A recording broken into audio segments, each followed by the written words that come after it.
심리상담 쪽으로 이제 창업을 하게 되었습니다. 그럼 그때 나이가 그때 28. 28? 그래서 저희 입장에서는 뭐 당연히 시장이 네. 크죠? 다른 방송사들도 이런 프로그램에 네. 좀 더 관심을 가지고 저희와 함께 했으면 좋겠다라고 하는 그거 거의 네. 블루오션인데요? 국내에서는 아직까지는 그죠. 저희밖에 하고 있지 않아서 한 1,000만에서 2,000만 정도까지는 저희가 전체로 파일을 볼 수 있지 않을까? 물론 그 중에서 몇 퍼센트 먹을지는 또 다른 얘기지만 그래서 야망 가세요. 안녕하세요. 젊은 리더를 위한 인사이트 리더스 TV의 저는 박진희 기자입니다.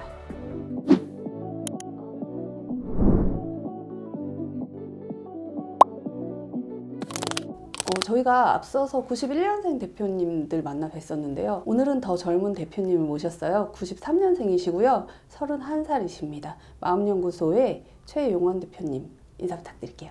네, 안녕하세요. 마음연구소 대표 최용원입니다. 방금 31살이라고 해주셨는데 지금 12월이거든요. 그래서 한 달 뒤 31살이 되고 아직은 30살입니다. 네, 반갑습니다. 죄송합니다 대표님. 제가 나이 한 살을 더 드시게 했네요. 괜찮습니다.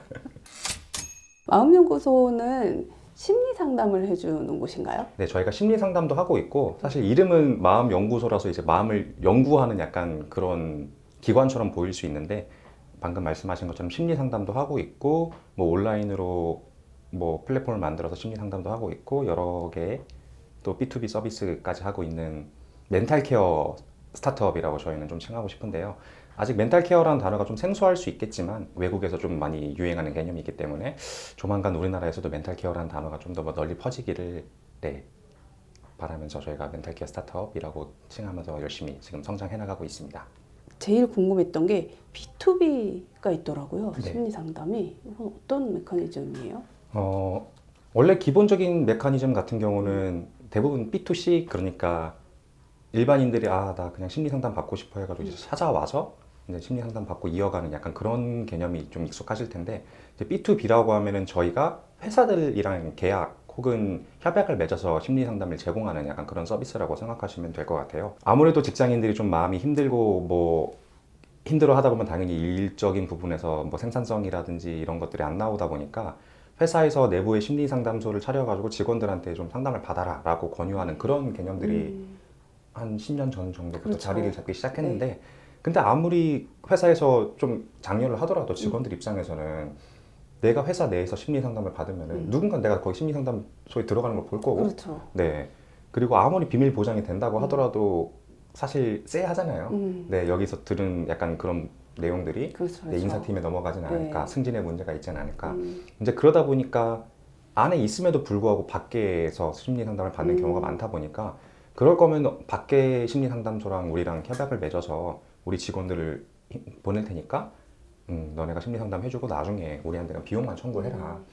이런 개념으로 좀 B2B가 많이 좀 진행되고 있는 시대가 좀 도래한 것 같고 또 필요하다고 하면은 저희가 이제 심리 상담사를 회사에 파견해서 뭐 그때 당일에 뭐 심리 상담을 하는 이벤트를 연다든지 이런 케이스도 있고 또 저희는 넷플릭스랑 지금 협약을 맺어가지고 여러 개 좀 심리 상담 관련 서비스를 제공하고 있는데 이제 방송사 같은 경우는 출연자들의 그 멘탈 관리가 굉장히 중요하거든요. 특히 이제 일반인들 같은 경우는 아무래도 연예인들이 아니다 보니까 경험도 많이 없고 방송에 출연했다가 좀 당황스러운 사건을 마주할 수도 있고 그렇죠. 그리고 악플이라든지 이런 것들에 상대적으로 취약하다 보니까 좀 어느 정도 저항할 수 있는 멘탈을 가진 사람인지 그리고 어느 부분에 좀 취약한 사람인지 그런 후케어가 아니라 선케어 그리고 이제 이런 것들이 문제가 발생해서 힘들 때 뭐 저희는 이제 당연히 면담하고 평가를 했으니까 어떤 부분이 문제가 생길지 어느 정도 예측하고 있으니까 문제가 생겼을 때 이제 좀 빠른 대응을 하는 이런 프로그램까지 지금 기획을 하고 있습니다. 이미 이제 미국이나 해외 같은 경우에는 시스템들이 잘 갖춰져 있나요? 거기는 거의 완성된 수준이라고 생각을 하시면 될 것 같아요. 그에 대비 우리나라는 몇 퍼센트 정도 수준일까요? 방송 쪽에서는 이제 한 20-30% 정도 뭔가 근데 아직까지 국내에서는 방송사에서 넷플릭스 말고는 하고 있지는 않거든요. 그래서 저희 입장에서는 뭐 당연히 시장이 크죠? 다른 방송사들도 이런 프로그램에 좀 더 관심을 가지고 저희와 함께 했으면 좋겠다라고 하는 그런 그거 거의 블루오션인데요?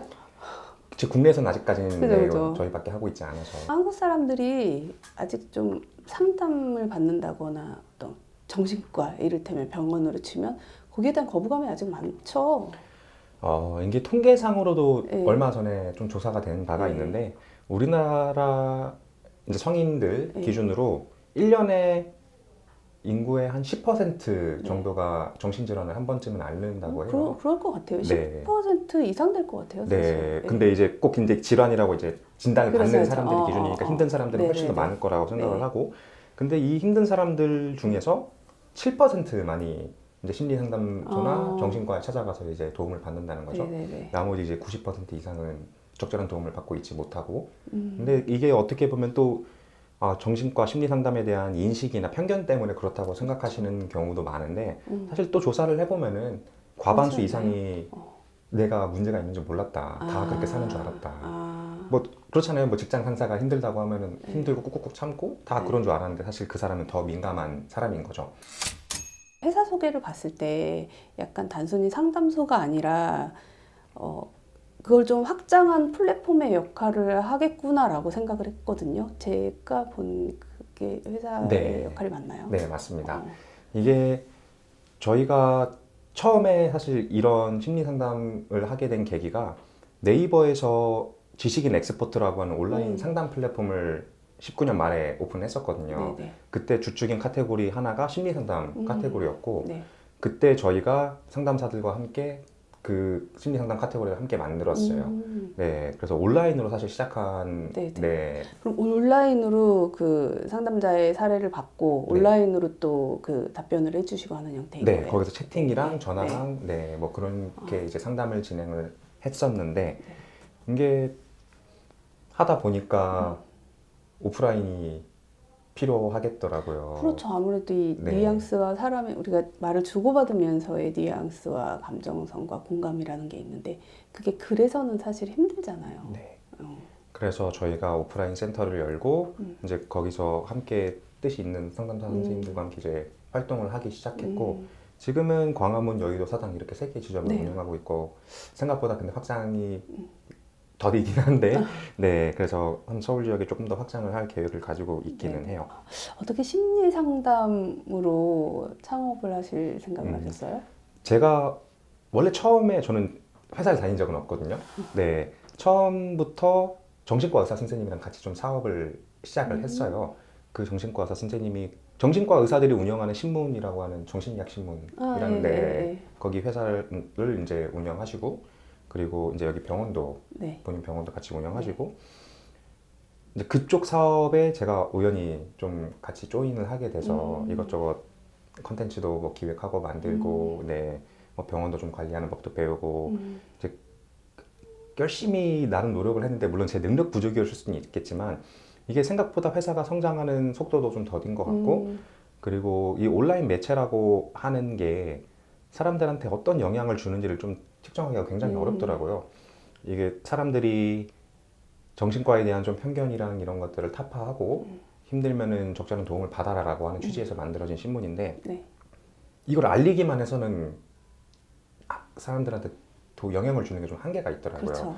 네, 사람들한테 조금 더 가까이 도움이 되는 그 정신과보다는 심리 상담이 아직은 좀 더 인식이 편안하니까 조금 부드럽죠. 네. 네.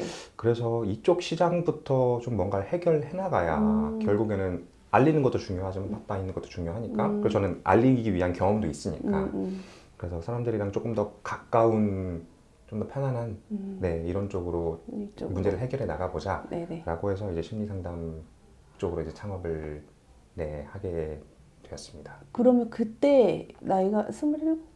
그때 28. 28? 네. 와. 그러면 이 사업을 심리연구소를 이제 사업적인 영역으로 접근을 해보면 어쨌든 우리가 돈을 많이 벌어야 되잖아요. 그렇죠. 시장 파일을 얼마나 보시고 여기에 들어오신 건지. 사실 이걸 수치적으로 네. 엄청 쪼개가지고 뭐 게스티메이션이라고 해야 될까요? 네, 그런 걸 하고 들어오지는 않았어요. 네. 근데 아까 제가 말씀드렸듯이 전 국민의 10%가 네. 1년 내에 정신질환을 한 번은 앓는다고 네. 네, 말씀드렸잖아요. 이것만 하더라도 파이가 일단 거의 그렇죠. 뭐 400만, 500만 네, 네, 정도인 네. 거잖아요. 1년 이내. 네. 근데 이건 질환을 진단받은 사람들인 거고 아닌 사람들까지 포함하고 훨씬 클 것 같아요. 네. 예. 그리고 한번 겪어본 사람들은 그걸 또 겪기 싫거든요. 그럼 그걸 겪지 않기 위해서 중간중간 또 멘탈 케어를 할 맞아요. 거예요. 이런 네. 것까지 생각했을 때 저는 한 1,000만에서 2,000만 정도까지는 저희가 전체로 파일을 볼 수 있지 않을까. 물론 그 중에서 몇 퍼센트 먹을지는 또 다른 얘기지만 네, 그래서 그 정도. 야만 가세요. 네. 꿈이 크셨어요. 3년 동안 부침이 좀 있으셨어요? 저는 제가 되게 잘 할 수 있다고 생각을 네. 했었거든요. 되게 잘 하실 것 같은데 또. 근데 이제 제가 꼼꼼함 같은 게 많이 부족한 아. 편이에요. 아까 말씀드렸듯이 뭐 시장에 대한 규모 추산도 뭐 대충 하고 저는 경험치인 것 같아요. 음. 예. 그리고 저는 약간 성선설을 믿는 편이라서 직원들한테 약간 무한한 신뢰를 하는 편인데 이게 아무리 좋은 사람이더라도 관리가 안 들어가고 개입이 없으면은 나태해지고 네 그러더라고요. 대표님이 아직 때가 덜 타신 거예요. 네. 그리고 제가 대학교 때도 그렇지만 제가 경영학과를 나왔는데 네. 재무적인 부분에서 항상 학점이 안 좋았거든요. 아, 그러니까 전공이 경영학과인데 네. 좀 꼼꼼하게 정말 숫자 다 계산해놓고 하셨을 것 같은데 또 그렇지 않으시네요? 저는 그 전략이랑 마케팅 약간 이쪽에 좀 네. 관심이 있었고 항상 그쪽으로도 학점이 좋은 학점을 네, 받았었거든요. 근데 회계랑 재무 이런 거는 열심히 공부해도 맨날 네. 틀리고 그래서 열심히 공부를 안 하신 거 아니에요? 열심히 공부했어요. 하신 거 맞아요? 네네네. 네. 이제 그러다 보니까 실제로 지금 필드에 나와서도 그런 쪽으로 네. 제가 약하더라고요. 네, 그래서 일단 직원들을 좀 관리하는 법이라든지 뭐 재무상으로 이런 거를 시뮬레이션을 돌려가지고 이렇게 돼야겠다. 혹은 이번 달에 이렇게 됐으니까 이만큼 돼야 된다. 약간 이런 목표치 설정이라든지 그런 부분이 있어서 좀 많이 제가 부족했던 것 같고 그건 아직까지도 네. 좀 난항을 겪고 있는 파트기는 해요. 대표도 사람인데 그 대표의 마음을 좀 다스려야 되는 문제도 있고 네. 어떤 방법으로 좀 이런 스텝 하나씩 밟아가실 때 이것들을 어떤 방법을 사용하세요, 대표님? 저 같은 경우는 그래도 이 멘탈이 좀 강한 편인 것 같긴 해요. 근데 이런 사람들이 가장 겪는 또 위험한 그 문제가 뭐냐면은 이런 멘탈이 무너져 본 적이 없으니까 한번 무너졌을 때 다시 일어나지를 못 하더라고요. 그래서 저도 좀 물론 남들이 생각하기에는 별거 아닌 일일 수도 있겠지만 최근에 좀 힘든 일로 되게 많았고 저 같은 경우는 저의 약간 비전이랑 미래를 많이 생각을 하면서 버티는 편인 것 같아요. 그러면서 동기부여를 뭐 영상을 통해서라든지 그런 걸 통해서 많이 하고 그리고 주변에 제가 이런 성향이라서 그런지 주변 사람들 중에도 사업을 하고 창업을 한 사람들이 되게 많거든요. 네. 그래서 저랑 비슷한 스텝을 막 거친 사람들 그렇죠. 혹은 이게 미화되지 않았을 약간 그 정도 스텝이 있는 사람들한테 찾아가가지고 이때 어떻게 버텼냐 뭐 어떻게 해결해 나갔냐라고 하면 대부분 뭐 열심히 버티면 된다. 뭐 버티는 게 가만히 있는 게 아니라 어떻게든 해나가는 거니까. 그렇죠, 그렇죠. 네. 하루하루 해 나가는 게 버티는 것 같아요. 그래서 그들은 누가 보기에는 그냥 열심히 처음부터 잘해가지고 성공한 것처럼 보이지만 엄청난 노력과 발버둥을 친 결과라는 그렇죠. 걸 조금 더 느끼게 네네. 되고 그러면서 멘탈을 좀 다잡고 다시 동기부여를 하고 제가 할 수 있는 것들을 지금부터 찾아가지고 하나씩 해결해 나가게 되는 것 같아요. 주위에 그렇게 같이 사업을 하시는 동기나 선후배들이 많으신가 봐요. 네. 제가 옛날부터 네. 어린 시절부터 저는 창업을 하고 싶었고 네. 네. 그리고 대학교 들어와서도 진짜 일반적인 삶이라고 해야 될까요? 뭐 열심히 학점 공부를 해가지고 취업을 하고 이런 코스를 일반적으로- 밟는 사람들이 아니면 좀 아웃라이어라고 해야 될까요? 그런 사람들이랑 좀 많이 어울린 것 같고 네. 그리고 제가 졸업할 때는 전 창업을 하고 싶은데 할 수는 없고 아무것도 해놓은 게 없으니까 그런 사람들이 모여 있는 곳으로 가자 해서 창업 동아리 비슷한 곳으로 제가 들어갔거든요. 그러다 보니까 거기에선 이미 선배들 같은 경우는 회사를 좀 일궈 놓으신 분들도 많고 이제 막 같이 으쌰으쌰 해가지고 우리 창업해보자라고 하는 사람들도 많다 보니까 근데 거기서도 좀 네트워크를 많이 얻은 것 같아요. 심리적인 의지도 많이 되시겠어요. 엄청 도움이 많이 되죠. 음, 근데 그분들이 힘들 땐 또 제가 심리 상담 서비스를 제공해 줄 수 있는 게 참 어떻게 보면 선순환 구조지 않을까. 그러니까요. 예. 꿈이 어릴 때부터 확고하셨네요.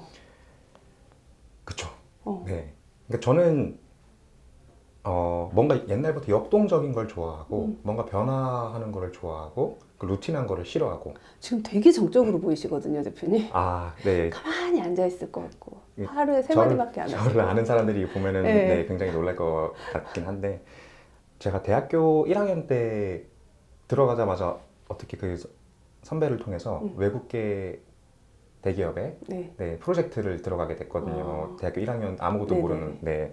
그 들어가서 봤는데 제가 보기에도 나름 외국계고 대기업이면 뭔가 똑똑한 사람들이고 일이 재밌게 돌아가고 멋있는 일을 할 것 같았는데 그런 게 아니라 막 열심히 만들었더니 아니다 이렇게 하면 안 된다 해서 다시 갈아엎었더니 아니다 그게 맞다 하면서 이런 프로세스들이 막 일어나는 거죠. 네. 그래서 외국계의 대기업도 이런데 우리나라에 있는 다른 회사들은 어떨까. 비일비재하죠. 네. 그래서 역시 네. 창업을 해야겠다. 3년간 해오시면서 되게 보람 있었던 사례도 있으실 것 같아요. 저랑 같이 일하시는 분들이 그냥 회사를 좋게 운영해줘서 고맙다. 저는 일단 상담사들이 행복해야 상담을 받는 사람들한테 그 에너지가 전달될 수 있다고 생각하는 주의거든요. 네. 여기서 진짜 오늘 5건 상담을 네. 하고 뭐 돈은 뭐 얼만큼만 줄게 라고 하면 이분들도 상담을 또 영업을 해와야 자기의 또 그게 떨어지는 거니까. 네. 그러니까 저희는 그런 시스템은 아니고 이제 선생님께서 생각하시기에 충분히 상담이 필요하다고 하면 열심히 설득을 하시고 네. 아니라고 하면 적당히 좀 끊어주시고 그리고 시간 같은 경우도 선생님이 하루 할 수 있는 최대치를 정해놓고 힘들면 뭐 조금 줄이시고 저희는 약간 시스템을 이렇게 가져가고 있거든요. 네네네. 물론 좋긴 하지만 약간 실수인 것 같기도 한 게 그러다 보니까 이제 매출 네. 극대화, 이윤 극대화가 안 되는 편이 있긴 네네네. 하지만 그래도 이렇게 운영을 해주고 실제로 이 상담을 받는 사람들도 너무 만족을 하고 이런 회사를 만들어 나가고자 하니까 이런 비전을 보고 또 들어와서 지금 일하고 있는 분들도 있고 사실 거기에서 가장 큰 보람을 느끼는 것 같긴 해요. 나를 믿고 따라와주는 사람들. 결국 멤버십 네. 회사에 그리고 이제 네. 그 결실이 최근 한두 달 동안 어떻게 또 여러 회사들이 저희 회사를 알고 연락을 하고 같이 뭘 해보자 네, 라고 연락이 오더라고요. 네. 그래서 어떻게 보면 이 시기가 지나고 나면은 아마 이때가 가장 보람 있는 시기가 아니었을까라는 생각이 들어요. 아까도 잠깐 언급하긴 했는데 이제 대표님이 뭐 숫자, 회계 뭐 이쪽에 좀 취약하다라고 언급을 하긴 하셨는데 3년 길진 않지만 돌아보면서 이건 시행착오였구나. 조금 더 지나면 내가 더 잘할 수 있어. 라고 하는 부분도 있으실까요? 저는 그러니까 매출 시뮬레이션이라고 해야 될까요? 네네네. 아까 말씀드렸듯이 제가 생각했던 시나리오대로 사실 성장을 안 하고 있고 더디게 성장을 하고 네네네. 있거든요. 근데 이게 비용적인 부분도 어느 정도 있는 것 같아요. 이게 음. 제가 생각한 시나리오대로라면은 예를 들어서 상담센터를 만들고 그 BEP라고 해야 되죠. 그걸 달성할 때까지 한 1년에서 1년 반 정도면 될 거라고 생각을 했는데 저희가 여기서 뭐 퍼센트라든지 약간 이런 것들로 조금 선생님들한테 후하게 하고 네, 막 너무 과장된 마케팅 같은 것도 안 하고 하다 보니까 이게 2년 정도로 늘어나고 2년 반으로 늘어나더라고요. 그러다 보니까 자금 운영에 조금 더 어려움이 있고 했는데 만약에 제가 그 시절로 돌아간다고 하면은 초반에 조금 더 바짝 성장을 시키기 위한 전략이랑 선생님들이랑 이런 거 합의를 봐가지고 초반에는 조금 더 이렇게 하고 안정화되면은 이렇게 하겠다라고 하는 그런 제안을 했을 수 있을 것 같은데 그러면은 선생님들도 안정화되면 더 열심히 할 거고 그리고 제가 그렇게 이루어냈으니까 저에 대한 믿음도 있을 거잖아요. 그렇게 됐을 것 같은데 지금은 너무 처음에는 너무 그냥 좋은 게 좋은 거고 같이 으쌰으쌰 열심히 해요. 저도 열심히 할게요. 약간 이런 수준의 사업을 한 게 어떻게 보면 시행착오지 않았을까. 약간 시간을 더 들일 수밖에 없었다. 네. 대표님 생각하시는 리더십의 정의는 뭘까요? 제가 생각하는 리더십이라고 하면은 저는 꿈 비전이라고 해야 될까요? 비전과 증명하는 게 리더십의 표본이라고 생각을 하거든요. 대표 스스로가? 네. 네. 이게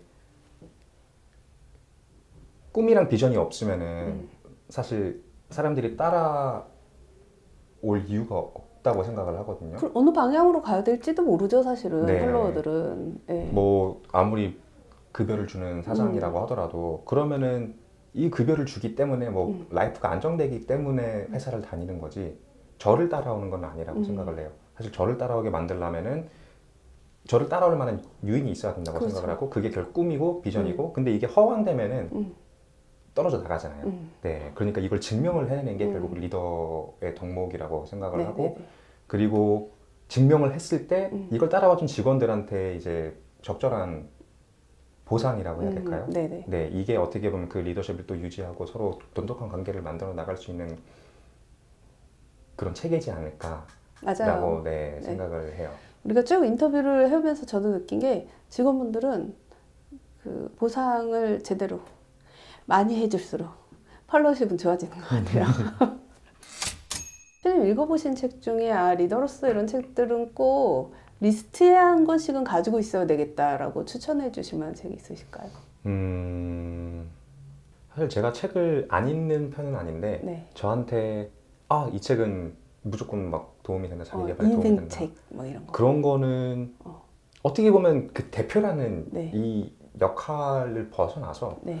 제가 좀 나름 신선하게 느꼈던 거는 총균죄 그리고 사피엔스 네, 기존의 인식들을 좀 많이 부숴버리는 그렇죠. 책들이거든요. 네네네. 남들이 당연하다고 생각했던 게 사실 네네네. 당연한 게 아니고 네네네. 기존에 갖고 있던 관념이랑 이런 걸 부수는 그렇죠. 그런 측면에서 굉장히 저는 신선한 충격을 많이 받았던 것 같고 저도 그런 관점을 많이 좀 가져보자. 나도 이 사업이라든지 아니 살아가는 데 있어서 이제 기존의 관념이 아니라 조금 더 신선한 관점으로 뭔가를 해석해보고 새로운 시도를 해보고 네, 이런 거를 좀 본받고 싶다 보니까 그런 책들이 네네. 저한테 있어서는 그때 당시에 굉장히 감명 깊게 네, 읽었던 책이고 이름이 정확히 기억이 안 나. 토마스 쿤의 과학혁명이라는 책이었던 네네. 것 같은데 패러다임 이론이 네네네. 나오거든요. 이게 원래는 가설이었던 게 네. 혹은 이단이었던 게 네. 점점 정상화돼가지고 이제 받아들여지는 과정. 네네네. 이것도 저는 굉장히 좀 감명 깊게 흥미롭죠, 네, 네. 어떻게 보면 옛날에는 네. 천동설이었는데 네네네. 지동설이 받아진 것처럼 네네네. 네. 그래서 이런 쪽으로 저도 계속 뭔가 기존의 관점들을 좀 부수고 내가 지금 생각하는 게 너무 당연한 게 맞나? 네. 라고 많이 되물어보는 습관을 가지게 된 것 같아요. 이런 책들 덕분에. 좋습니다. 자, 이제 우리 마음연구소의 성장 방향에 대해서 대표님 말씀 좀 해주셔야 돼요. 어떤 비전으로 어떻게 성장할지 일종의 PR. 네. 사실 저희가 심리상담 센터만 하고 있는 것 같은데 앞에서는 소개가 안 됐지만 저희가 정신과에서 운영하는 접수, 예약, 그리고 뭐 처방이라고 하는 이런 솔루션을 저희가 또 만들어서 공급을 하고 있거든요. 저희가 궁극적으로 좀 지향하는 지점은 전 국민이 자기의 멘탈 관리를 좀 도맡아서 해줄 수 있는 그 1대1 심리 전문가라고 해야 될까? 멘탈 케어 전문가가 매칭되는 네네네. 약간 그런 게 저희 궁극적인 비전이고 이 멘탈 케어 전문가란 정신과 의사랑 뭐 심리 상담사가 되겠죠? 사실 일주일에 한 번 뭐 가가지고 상담받고 진료받고 하기 힘들잖아요. 그러니까 자기의 뭔가 마음 기록이라든지 자기의 감정 상태를 뭔가 쭉 측정하고 정리할 수 있는 그런 시스템을 만들고 이거를 그 전문가가 모니터링하고 그리고 이번 주는 잘 됐다 이렇게 관리를 해보자. 이번엔 이런 명상을 해보는 게 어떠냐라고 뭐 주기적인 코칭이 들어가고 그리고 이 신호에 뭔가 좀 이상이 있을 때 그때는 좀 적극적으로 개입을 해가지고 심리 상담을 받고 진료를 받고 약간 이런 생태계를 저희가 만들어 나가는 게 최종 목표거든요. 점차 사람들의 이제 감정이라든지 마음 상태를 측정할 수 있는 아마 도구들도 좀 개발을 해서 그걸 다 연동시켜가지고 잘 관리하고 모니터링 할 수 있는 이런 시스템이 한 2년 뒤쯤에는 만들어지지 않을까라고 좀 생각을 하고 있습니다. 이게 되게 방대한 분량인데 네. 모아놓으면 결국에는 관련 어플이 될 것 같아요. 네, 맞아요. 네. 네, 어떻게 보면 관련 없는 두 분야인데 네. 사실 지금 뭐 다른 곳들 같은 경우는 이것만 하고 하는데 서로 영역을 허무는 시도가 아직까지는 많이 있지는 않았거든요. 그리고 영역을 넘기가 너무 힘들어요. 근데 저는 특이하게도 정신과의 의사들이랑 뭔가 했던 경험도 있고 심리상담센터를 운영하면서 상담사들도 많이 가지고 있고 그리고 솔루션이랑 이런 심리상담 앱, 오프라인 심리상담 센터도 있고 네네네. 하다 보니까 뭐 어떻게 보면 뭐 이상한 거 다 하고 뭐 관련 없는 거 다 한다라고 하는데 저는 이런 비전을 가지고 사실 이걸 다 하고 있는 거거든요. 그래서 어느 순간에 얘네가 다 합쳐지고 시너지를 낼 수 있는 네, 시기가 올 거라고 생각을 하고 그때 저희가 최상의 서비스를 제공해 드릴 테니까 여러분 좀 기대해 주시기 바랍니다. 응원합니다. 파이팅.